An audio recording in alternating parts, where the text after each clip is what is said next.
दोस्तों नमस्कार, आपको बहुत बहुत स्वागत है आपके YouTube channel maths by Mohit Kumar में।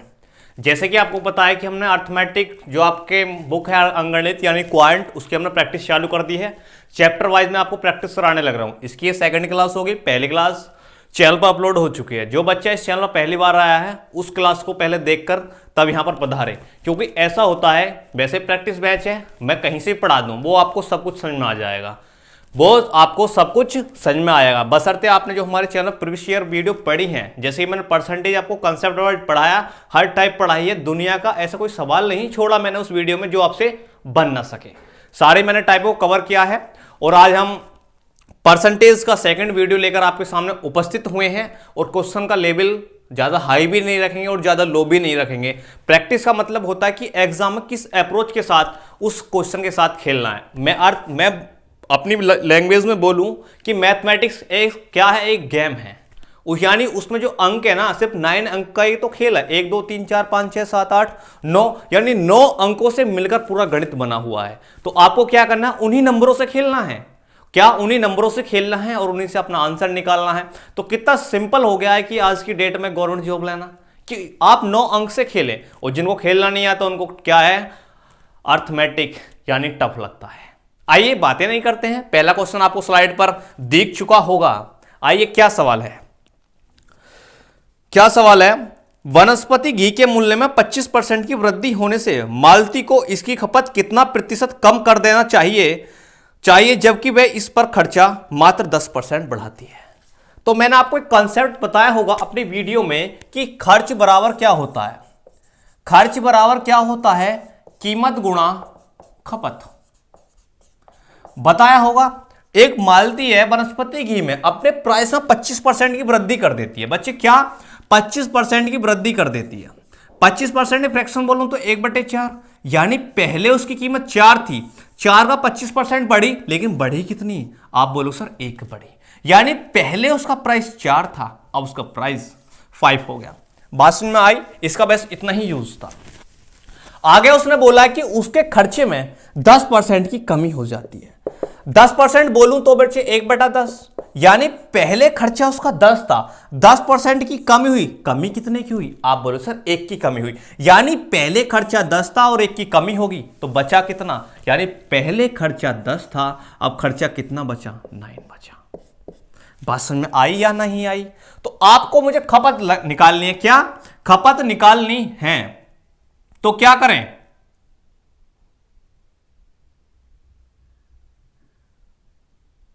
क्या करें बताइए, क्या करें। क्या क्या दिया था, 25% बोला तो 4 से 5 की वृद्धि हुई, बढ़ा देती हैं, कम नहीं हो रहा बच्चे, बढ़ा देती हैं तो यहां 11 आएगा। क्या आएगा, 11 आएगा। यानी जैसे कि आपको 10% की फ्रैक्शन क्या होती है, 1/10, यानी 10% की वृद्धि। पहले उसका प्राइस कितना था, पहले खर्चा 10 था, 10% बढ़ गया, लेकिन बढ़ा कितना, 1 बढ़ गया, यानी 10 से 11 हो गया। 10 से 11 आपके पास ये आया तो आपको क्या करना है, क्रॉस मल्टीप्लाई कर लीजिए खपत का, तो कितना आएगा 44 और ये आ जाएगा 50 आ गया। तो कितने का डिफरेंस, आप बोलो सर 6 का डिफरेंस किस पर, 50 पर, गुणे 100, इसको काट लीजिए कितना 12%। तो इसका जो आंसर होगा बच्चे वो 12% होगा।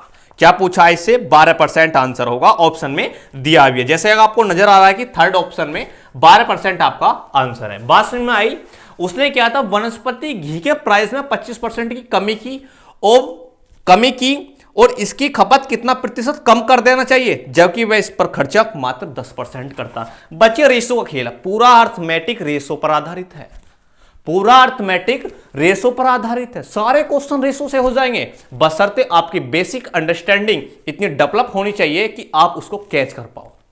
क्या कर पाओ, कैच कर पाओ। बात में आई या नहीं आई आपको। तो खर्च बराबर क्या, कीमत गुणा खपत, रेशो का खेल किया, काम खत्म हो गया। आंसर समझ में आ गया आपको। आइए चलते हैं अपने नेक्स्ट क्वेश्चन की तरफ। बच्चे इसकी पीडीएफ जो आपको टेलीग्राम चैनल पर मिल जाएगी, जो आपको ये नोट्स दिख रहा है, इसकी मैं अपनी जो टेलीग्राम चैनल है उस पर मैं इसकी पीडीएफ डलवा दूंगा आपको। आइए चलते हैं अपने नेक्स्ट क्वेश्चन की तरफ। मोहनलाल अपनी मासिक आय का 12% बच्चों की शिक्षा पर, 18% कपड़ों पर और 38% भोजन पर तथा 17% मनोरंजन पर खर्च करने के बाद 1350 रुपए बैंक में जमा करते हैं तो भोजन पर कपड़े से कितना रुपया अधिक खर्च करता। बच्चे एक बात बताइए, उसने जैसे कि 12% खर्च कर दिया, 18%, 38%, 17%, लेकिन जो जमा किए ना बैंक में 3550 रुपए जमा करे, लेकिन जमा कौन से रुपए होंगे? आपके पास जैसे 1000 रुपए हैं, बाकी आपने सब पर कर लिए, बचे रुपए आपने बैंक में जमा कर दिए, तो आपने अपनी बचत जो आपकी सेविंग है उसको ही तो आप बैंक में डालोगे। तो यानी 1350 आपका क्या है? बचत दी है। बात समझ में आई या नहीं आई? तो आइए चलते हैं। उसने बोला है कि उसकी मासिक आएगा शिक्षा पर, यानी एजुकेशन पर वो खर्च कर रहा है। क्या हुआ? एजुकेशन पर वो खर्च कर रहा है बच्चे 12%, और जी क्लॉथ्स कपड़े पर कर रहा है 18%, और जी फूड पर कर रहा है वो 38%, और आपका मनोरंजन पर कर रहा है जॉय यानी बोलते हैं उसको 17%। तो इसने ये खर्चा कर दिया। क्या कर दिया? खर्चा कर दिया। खर्चा किया कितना टोटल आपको बताएगा बच्चे? आप बोलोगे सर ये 8 और 10 17 35, ये आया बच्चे 85%। 85% उसने खर्च कर दिया, 85% उसने खर्च कर दिया, तो बचाया क्या होगा? मैंने मान ली किसी व्यक्ति की इनकम 100 रुपए थी, उसने से 85% उसने खर्च कर दिए, तो बचे कितने? आप बोलोगे सर 15%। 15% बचे, लेकिन क्वेश्चन के अकॉर्डिंग कितने बचे? 1350। तो 1% की वैल्यू कितनी आई बच्चे? 900 आ गई। 1% की वैल्यू 900 आ गई। क्या बोला है इसने आगे क्वेश्चन में? इसने बोला है कि भोजन पर कपड़े से कितने रुपए अधिक खर्च करता है। तो आपको ये लाइन पढ़ने की आवश्यकता ही नहीं थी। ऑप्शन में क्या? 90, यानी एक ऐसा आंसर होगा जो 90 का मल्टीपल बनने लग रहा होगा। आइए चेक करते हैं कौन सा आंसर है ऐसा। 1820 कैसे चेक करेंगे? 8 2 10 और 1 11, ये कभी 9 का मल्टीपल हो नहीं सकता। अगला चेक करते हैं 1850 रुपए, 8 5 13 और 1 14, 14 में 4 1 5, ये भी मल्टीपल नहीं हो सकता। 9 1900 में क्या है? 9 और 1 10, ये भी 9 का मल्टीपल नहीं हो सकता। आगे चलते हैं 8 और 1 9, यही 9 का मल्टीपल है। तो इसलिए इसका जो आंसर है ना बच्चे वो 1800 आ जाएगा। कितना आ जाएगा? 1800 आ जाएगा। कितना आ जाएगा? इसका जो आंसर है बच्चे वो 1800 है। दूसरी बात, इसने बोला कि भोजन पर कपड़े से कितने रुपए अधिक खर्च करता है। तो मैंने यहां से आपको यहां निकाल ले और सीधा आप 9 का मल्टीपल ढूंढ लेते हो, तो आपका फटाक एंड झटाक आंसर आ जाता। बशर्ते आपसे बोलोगे कि सर मुझे तो बेसिक बताइए, तो बेसिक क्या? 1% की वैल्यू 90 आ गई। वो बोल रहा है कि भोजन तो फूड पर 38% खर्च कर रहा है और कपड़ा पर इतना, तो इसमें 1 की वैल्यू 90 है, तो 100 की कितनी हो जाएगी? 38 गुणा 90 है। इसकी कितनी हो जाएगी? 18 गुणा 90। तो यहां से कैलकुलेटिव क्वेश्चन हो जाएगा, कैलकुलेटिव फंस जाओगे। ऑप्शन चेक कीजिए, फटाक से आंसर आएगा आपको। 9 का मल्टीपल ढूंढ लेना ऑप्शन, आपका आंसर आ जाएगा। आइए चलते हैं अपने नेक्स्ट क्वेश्चन की तरफ।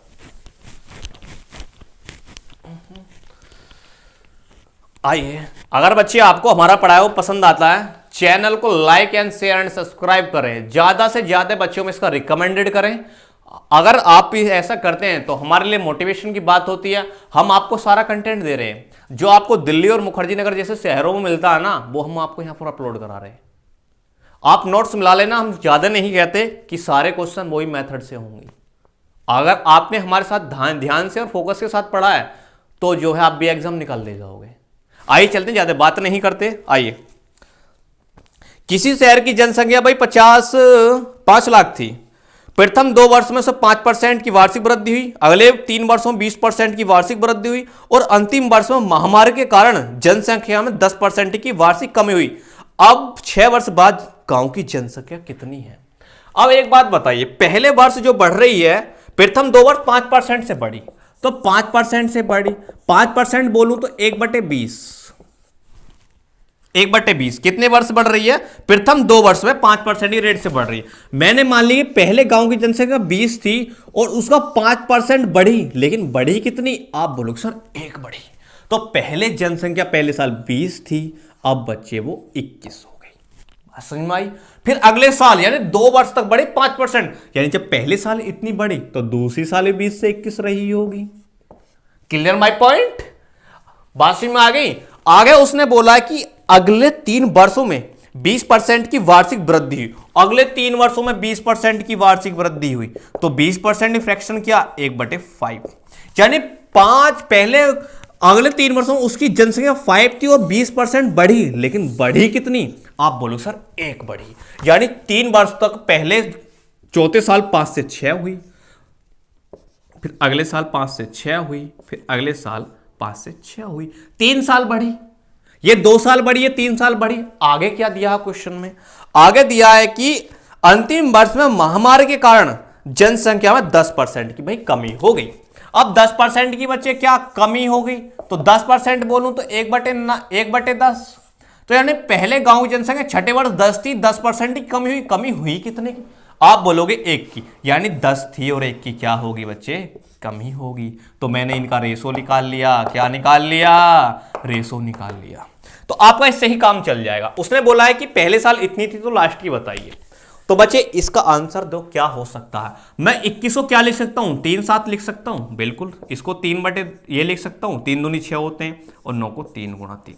तो आपने देखा हर जगह 3 है, यानी इसका एक आंसर ऐसे आने लग रहा होगा जिसके डिजिटों का योग 3 से कट रहा होगा। Clear my point? Yes sir. तो आप सही बच्चे कह रहे हैं, वेरी गुड सुनना।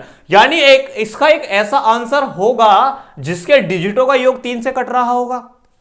बिल्कुल कट रहा होगा या नहीं कट रहा होगा? तो ऑप्शन चेक कर लीजिए, यहां से ही आपका आंसर सॉल्व हो जाएगा। आइए चेक कराता हूं मैं। पहला इसमें दिया है, पहला ऑप्शन कहां लिखे भाई? यहां लिख ले, दिख रहा है आपको? वेरी गुड, दिख रहा है। 826/30। पहला ऑप्शन आपको ये दिया है। 8 और 2 10, 10 6 16 3 19, 19 4 कितने होते हैं? 19 4, 19 और 4 कितने होते हैं? 23, और 23 3 और 2 कितने होते हैं? 5। ये कभी क्या आपका 3 से कट पाएगा? आप बोलोगे सर बिल्कुल नहीं कट पाएगा। तो यानी इसके डिजिटों का योग 5 आ रहा है, तो इसका ये कभी भी मेरा नंबर 3 से कट नहीं सकता। बात समझ में आई? अगला ऑप्शन दिया है इसने, जैसे ही मैं यहां लिखता हूं अगला 857/304। 8 5 13, 13 और 7 कितने होते हैं? 20, 20 3 23, 23 और 4 27, 27 7 2 9। यानी ये आंसर हो सकता है। 9 तो 3 से कट जाएगा, 9 तो 3 से कट जाएगा बच्चे, ये आपका ऑप्शन हो सकता है। आगे आपको और भी चेक करने, जैसे कि मैं बोलता हूं अगला ऑप्शन है 834/044। तो 8 3 11, 11 4 कितने? 15, 15 4 19, और 19 4 23। 23 क्या? 23 में क्या? 23 में क्या? आप एक बोल रहा बंदा कि 5 5, तो 5 कभी 3 से कटेगा नहीं, ये भी आंसर नहीं हो सकता। अगला आंसर दिया है कि 842 848 कितना? 8 4 12, 12 और 2 14, 14 और 8 22, और 22 4 26, और 26 और 8 कितने होते हैं बच्चे? बताएगा कोई? 34, और 34 में क्या आता? 4 3 7, और 4 3 7 कभी 3 से कट नहीं सकता। तो इसलिए इसका जो आंसर है ना बच्चे, वो सेकंड हो जाएगा। इसका जो आंसर है वो सेकंड हो जाए। कहां से लॉजिक मिला? यहां से लॉजिक मिला कि उसने पूछ लिया कि अंतिम वर्ष, तो अंतिम वर्ष तो गांव की जनसंख्या यही रही होगी, तो अब मैंने इनको तोड़ लिया मल्टीपल में, तो उनका एक ऐसा आंसर ही होगा जिनके डिजिटों का योग 3 से कट रहा होगा। सिर्फ एक ही ऑप्शन का आंसर है जिसका कट रहा होगा। अगर किसी को संतुष्टि नहीं होती है तब इस केस में हम क्या करेंगे भाई? संतुष्टि भी होना जरूरी है। अगर संतुष्टि आंसर तो आ गया, तो क्या करेंगे भाई? आइए 400 पंजे कितने होते हैं भाई? 400 पंजे 20, और 20 पंजे 1, और 1 यहां से आएगा आपका 250, और आगे और जीरो आएंगी, तो यहां से आएगा, तो यानी 5 लाख दिया तो इसके दुगना जाएगा, और इसका जो इनकी जो आपस में हम मल्टीप्लाई करेंगे तो उनका कोई आंसर आएगा, उसका डबल कर देना, आपको आंसर आ जाएगा। नहीं तो मैंने आपको लॉजिक बताया, इस लॉजिक को आप फॉलो करिए। आपको हो सकता है कि टाइम लगे, लेकिन आपको जो एग्जाम में क्वेश्चन इसी लैंग्वेज से करने, यानी आपको वहां कम टाइम में ज्यादा क्वेश्चन करने, एक्यूरेसी आपके पास होनी चाहिए। दूसरी बात, क्वेश्चन सटीक होना चाहिए। और कब कर पाओगे? तब, या जब बेसिक से करोगे तब कर पाओगे। बेसिक वाले फेल हो जाते हैं भाई, वहां पर बेसिक वाले फेल हो जाते हैं। कहीं से क्लू निकालो और एग्जाम में कर दो उन क्वेश्चनों की तोड़ फोड़। बात समझ में आई? आइए चलते हैं नेक्स्ट क्वेश्चन में। दिख रहा है आपको? मैं देखूं तो जरा। वेरी गुड, दिख रहा है। आइए चलते हैं। क्वेश्चन समझ में आ गया होगा, क्वेश्चन अच्छा था। आइए पढ़िए अगला क्वेश्चन। इतना मैं पढ़ता हूं, आप भी पढ़ लिया करो, जिससे कि क्वेश्चन आपको अच्छा समझ में आता है। क्या क्वेश्चन दिया है कि विजय अपनी वार्षिक आय का 1/3 भाग यातायात पर और शेष का 2/5 भाग अपने मनोरंजन पर, और शेष का 2/9 भाग अन्य मदों में खर्च करने के बाद 3940 रुपये बचा लेता है, तो उसकी वार्षिक आय ज्ञात करो, उसकी वार्षिक आय ज्ञात करो। अब एक बात बताइए, उसकी वार्षिक आय ज्ञात करनी है तो मैं कैसे करूं? इसमें क्या 100 मान सकता हूं उसकी वार्षिक आय को? नहीं मान सकता, क्योंकि मुझे 1/3 और 2/5 और 2/9 निकालने मुझे दिक्कत सी महसूस होगी। तो मैं क्या इसके रेशो से खेलूंगा? क्या इसके रेशो से खेलूंगा? तो इसके मैं रेशो से खेलने जा रहा हूं, तो आप मेरा साथ दीजिए। तो आइए चलते हैं। यानी उसकी वार्षिक आय जो है, पहले यातायात पर खर्च कर रहा है 1/3। अगर बच्चे में मान लो उसकी टोटल आय 3 थी, उसने 1 खर्च कर दिया, तो बचाया कितना? आप बोलो सर 2 बचाए होंगे। जब उसने 1 यातायात पर खर्च कर दिया तो बचाए कितने? 2 बचाए। आगे उसने क्या बोला है कि 2/5 भाग मनोरंजन पर खर्च करता है, यानी उसकी आय 5 थी, उसने 2 खर्च कर दिए, 2 खर्च कर दिए तो बचा कितना? 3। बात समझ में आई? अगली बात बोला है कि 2/9 भाग 2/9, यानी उसकी आय 9 थी, 2 उसने खर्च कर दिए तो बचा कितना? आप बोलोगे सर 7। यहां तक तो आपको समझना आगा होगा। आइए, ये आपकी आय का रेशो आया और ये आपकी बचत का, तो मुझे आय निकाल लिया। Clear my point? आइए, तो 9 पंजे 45 और 45 टी कितने होते हैं बच्चे? 135। इधर देख लेते हैं, 7 × 21 और 21 दूनी होते हैं 42। तो ये 42 रुपए उसने बचाए। क्या बचत की? उसने 42 रुपए बचाए, लेकिन क्वेश्चन के अकॉर्डिंग कितने बचाए? कितने बचे? मैं टिप लू, टिपो 3940 बचाए, यानी 42 की वैल्यू 3940 आई। कितने गुना है ये? कितने गुना भाई? 7 मिनट चला जाएगा, यानी 70 गुना है। कितना गुना है? 70 गुना। उसकी आय भी भाई 70 गुना होगी, तो 70 गुना कितना आ जाएगा उसका? तो 0 और 7 पंजे 35 और 21, ये आ जाएगा भाई, इतना आ जाएगा। क्या ऑप्शन में है ये? बिल्कुल है, थर्ड ऑप्शन 9450 इसका आंसर होगा। 9450 इसका आंसर होगा। बात समझ में आई या नहीं आई? तो इसका आंसर कितना? 9450 रुपए, यानी उसकी टोटल आय 9450 थी। बात समझ में आई या ना आई? आप बोलोगे सर बिल्कुल आई। तो मैंने क्या है सर, रेशो ले लिया भाई, रेशो से जल्दी हो गया सवाल। अगर आप इसको 100 माने करोगे तो क्वेश्चन बिल्कुल बनने वाला नहीं है, ये बिल्कुल बनने वाला नहीं है। क्यों नहीं बनने वाला है? कि आपको दिक्कत का सामना करना पड़ेगा, क्योंकि एग्जामिनर ने क्वेश्चन ऐसे ही पुटअप किया कि आप 100 से ना करें। तो उसने ऐसा डाटा दे दिया, तो आप रेशो से खेलिए, रेशो से हर सवाल होगा, रेशो से बच्चे हर सवाल होगा। दूसरी बात ये छोड़िए, या आप चेक क्या कर सकते थे? 3 5 9 3 5 9 3 5 9, यानी 135 में क्या 3 5 9 आई आ रहा, तो आप ऑप्शन में इन तीनों का जो नहीं डिजिबिलिटी रूल चेक कर सकते थे। यानी कौन सा नंबर हमारा 3 से भी कट जाए, 5 से भी कट जाए, 9 से कट जाए, तो ये नंबर 100% 3 से भी कटेगा, 5 से भी कटेगा, 9 से भी कटेगा। तो इतनी आपको लॉजिक एंड बेसिक अंडरस्टैंडिंग आनी चाहिए। किताबों में कुछ नहीं रखा, किताबों में कुछ नहीं रखा, ऐसा किसने कहा?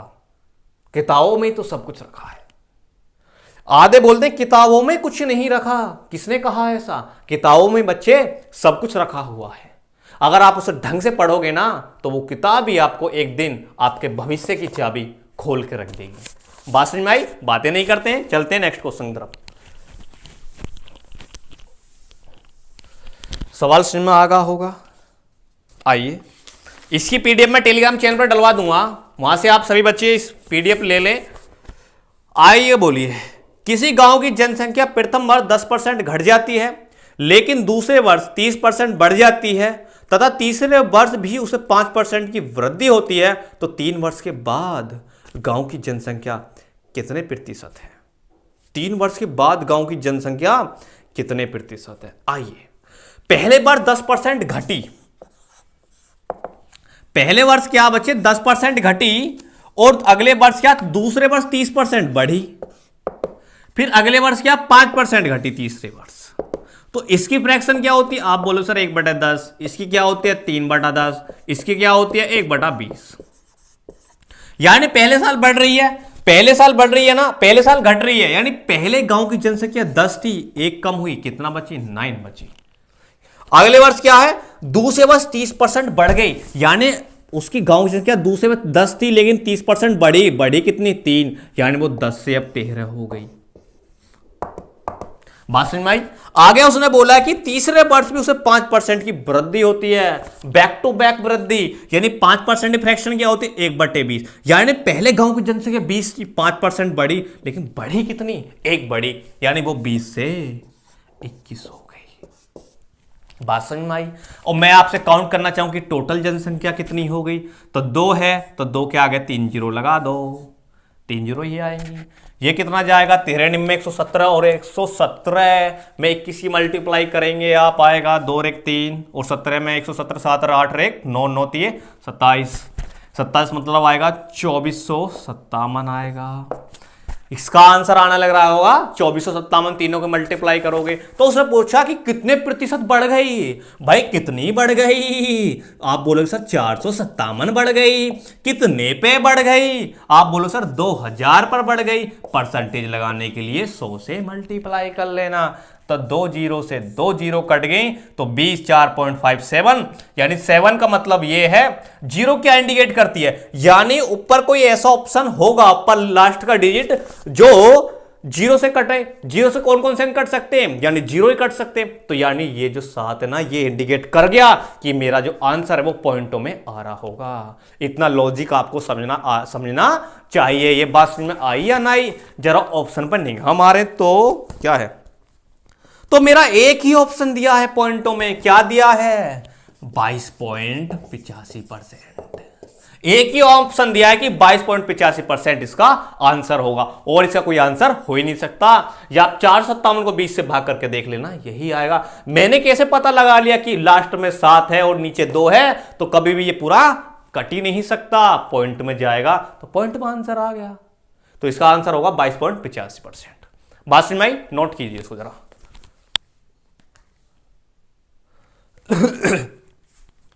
ठीक है ना, आइए अगला चलते हैं। किसी आयत की लंबाई तथा चौड़ाई क्रम से 20% की वृद्धि तथा 25% की कमी कर दी जाए तो इस प्रकार से प्राप्त आयत का क्षेत्रफल पूर्व आयत के क्षेत्रफल से कितना प्रतिशत कम या अधिक होगा। भाई एक ये रेक्टेंगल है और उसकी जो लंबाई है 20% में वृद्धि ही और ये 25% में कमी कर दी, ये है। तो उसने पूछ लिया कि उसके आयत के क्षेत्रफल में क्या चेंज आएगा। तो रेक्टेंगल का जो फॉर्मूला होता है वो होता लंबाई गुणा चौड़ाई, होता या नहीं होता, होता। तो यानी 25% की जो कमी हुई है और 20% की क्या हुई है वृद्धि हुई है, यानी 25% की क्या कमी हुई है और 20% की वृद्धि हुई है। तो 20% मतलब 1/5 और ये कितना होगा 1/4, यानी पहले 5 थी 20% बढ़ी, लेकिन बढ़ी कितनी 1, बढ़ी कितनी 1, यानी पहले उसकी लंबाई 5 थी और 1 बढ़ गई। चल भाई बढ़ जा, मैं मना नहीं कर रहा, बढ़ गई। आगे उसने बोला है कि चौड़ाई के केस में 25% कम हो जाती है, पहले उसकी चौड़ाई 4 थी 25% कम हुई, लेकिन कम कितनी हुई 1 कम हुई, तो इसका 3। ये 25% बोला है कम, हाँ जी बोला है 20% की वृद्धि तो 25% की कमी।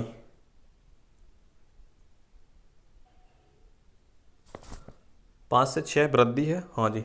तो 5 चौक 20 और 6 3 18, तो कमी होगी कितने कमी 2 की कमी, कितने पर कमी भाई 20 पर है, गुणे 100, तो 1/10, तो 1/10 किसकी होती है, आप बोले सर 10% की होती है। अब ये बोला कि ऑप्शन में कमी है वृद्धि, भाई पहले उसका क्षेत्रफल 20 आ रहा था अब 18 आ रहा, तो क्या हुई कमी, तो कौन सा ऑप्शन है 10% की कमी, इसका 4th आंसर हो जाएगा। बात में आई या नहीं, आ गई सभी को, वेरी गुड। आगे तो सवाल ये आएगा, और अभी रिसेंटली दिल्ली पुलिस में पूछा गया है सवाल, भाई दिल्ली पुलिस में पूछा गया है। आइए अगला क्या क्वेश्चन दे दिया उसने, एक समबाहु त्रिभुज की भुजा 10 मीटर है, यदि इसकी भुजा को 15% कम कर दिया जाए तो इसका क्षेत्रफल कितने प्रतिशत कम हो जाएंगे। तो समबाहु त्रिभुज में क्या होता है, तीनों भुजाएं इक्वल होती हैं, तो उसके क्षेत्रफल का जो फॉर्मूला होता है √3/4 होता है। तो यहां पर √3/4 एक कांस्टेंट होता है, इसका हमारा कोई लेना देना नहीं है, तो हमारा क्या मतलब निकला a², यानी a² उसका क्षेत्रफल है समबाहु त्रिभुज का। होता कितना है वैसे √3/4, ये कांस्टेंट है, इसका कोई प्रभाव नहीं पड़ेगा। पहले समबाहु त्रिभुज की जो भुजा थी वो 10 सेंटीमीटर थी, 10 सेंटीमीटर थी, लेकिन 15% कम हो गई। वो कितनी कम हो गई, यानी पहले 10 थी और 15% कम हो गई, यानी वो कितनी 15% फ्रैक्शन कितनी होती है भाई? आप बोलो सर 3/20, तो यानी 3/20 वो कम हो गई। हो गई 2 यानी 1.5 आया 1.5, यानी पहले 10 थी और 1.5 कम हो गई, तो रेशो क्या आया? 10 में से 1.5 घटाइए, कितना आया? 8.5 आया। यानी अब उसकी भुजा पहले 10 थी, अब इतनी हो गई। कितनी कम हो गई ये? 15%। तो इसका रेशो निकालना है, इसका हो जाएगा 100 और 85 का कितना हो जाएगा? 85 में 85 मल्टीप्लाई किस पर करनी आती है? 5 पंजे, इसको जोड़ लो, 5 पंजे 25 और एक कितना होता? 8, 8 में एक अंक बढ़ाओ 9 और 9 8 72, एक पॉइंट यहां है, एक पॉइंट यहां, कितने बाद जाएगा? 2 पॉइंट बाद, तो 2 पॉइंट बाद यहां दशमलव लगा दो भाई। तो आपको कितने का दिख रहा है डिफरेंस? तो 73 27.75, यानी उसके क्षेत्रफल में 27.75 की कमी हो गई। है ऑप्शन? हाँ है, 27.75% की कमी होगी। सवाल समझ में आए? आज के लिए हम इतना ही रखते हैं, कल नेक्स्ट कंटिन्यू क्लास होगी। बेहतरीन क्वेश्चन कराने लग रहे हो इस पर, मेरे साथ बने रहिए और कहीं नहीं जाइएगा। आपका दिन शुभ हो। Thank you very much.